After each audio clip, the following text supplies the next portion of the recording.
Hello लोगोफोर खुलुमबाय and welcome back to the channel नोंथांमोनखौ गासैखौबो गिबियावनो about Bodo Celebrities YouTube चेनेलाव बरायग्रोनानै लाग्रोनाय जाबाय लोगोफोर लोगोफोर नोंथांमोननि गेजेराव फैलायबाय आं दायै गोदान मोनसे upcoming बड' बैसागु मिउजिक भिडिअनि सायाव भिडिअ लानानै जेराव जों फाव खालामनाय नुनो मोनगोन नोंथांमोननि बयनिबो फेभरेट गेमस्रि दैमारि आरो बर'नि मुंदांखा कमेडियान आरो एक्टर फैला बरगयारि बिथांमोनखौ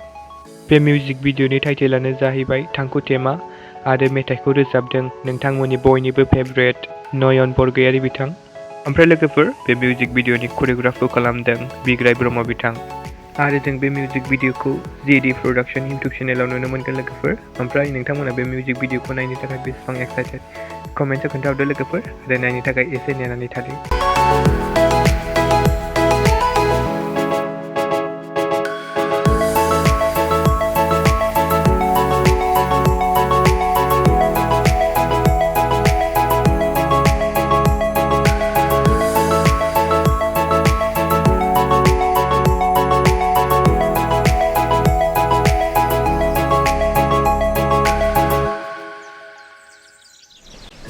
लोगोफोर दिनैनि शर्ट आपडेटआ बेनोमोन नोंथांमोना भिडिअखौ नायनानै मोजां मोनदोंबा लाइक खालामबानो जाबाय आरो चेनेलाव गोदान फैदोंब्ला साबस्क्राइब खालामना होबानो जाबाय गोजोन्थों and thanks for watching